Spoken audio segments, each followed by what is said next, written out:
మంత్రులు ఎమ్మెల్యేల ఫోటోలు లేవు. ఇప్పటికీ పలువురు పేర్ల దగ్గర ఖాళీ స్థలమే దర్శనం. 119 మంది సభ్యుల్లో 51 మందికే ప్లేస్మెంట్. అసెంబ్లీ వెబ్సైట్లో ఇది పరిస్థితి. కొత్త ప్రభుత్వం ఏర్పడి 10 నెలలైనా నో అప్డేట్. శాసన మండలి వెబ్సైట్లో మాత్రం అప్డేట్. రాష్ట్రంలో కొత్త ప్రభుత్వం ఏర్పడి 10 నెలలు కావస్తున్న అసెంబ్లీ వెబ్సైట్లో ఫోటోలు అప్లోడ్ కాలేదు. సీఎంతో సహా 12 మంది మంత్రుల్లో కేవలం 8 మంది మంత్రులే ఫోటోలు మాత్రమే అప్లోడ్ చేశారు. ఇక ఎమ్మెల్యేల విషయానికి వస్తే 119 మంది ఎమ్మెల్యేల్లో కేవలం 51 మంది ఫోటోలు మాత్రమే కనిపిస్తున్నాయి. మిగిలిన వారి ఫోటోల స్థానాలు ఖాళీగానే దర్శనమిస్తున్నాయి.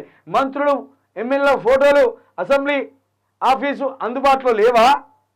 లేక వారి ఫోటోలు సేకరించలేకపోయిందా? లేదంటే నిర్లక్ష్యం కారణంగా పట్టించుకోలేదా? ఇవన్నీ సమాధానం లేని ప్రశ్నలు. శాసన మండలి విషయంలో సభ్యులందరి ఫోటోలను అప్లోడ్ చేసిన సిబ్బంది శాసనసభ విషయంలో మాత్రం పట్టింపు లేనట్టుండడం చర్చనీయాంశం అయింది.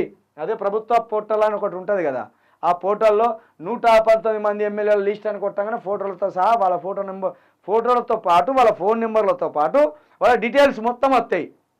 వాటిని కూడా 10 నెలలుగా పట్టించుకొని దరిద్రమైన ప్రభుత్వం, అసమర్థమైన సర్కార్ ఇది. ప్రభుత్వ వెబ్సైట్లో ఎమ్మెల్యేల ఫోటోలు లేకపోతే, మంత్రుల ఫోటోలు లేకపోతే ఎట్లా చెప్పు? ఎవరని తెలుసుకోవాలి? ఏ ఎమ్మెల్యే ఎక్కడోడని కొడితే వస్తుంది, వాని డీటెయిల్స్ వస్తాయి, వాని ఫోన్ నెంబర్ వస్తుంది.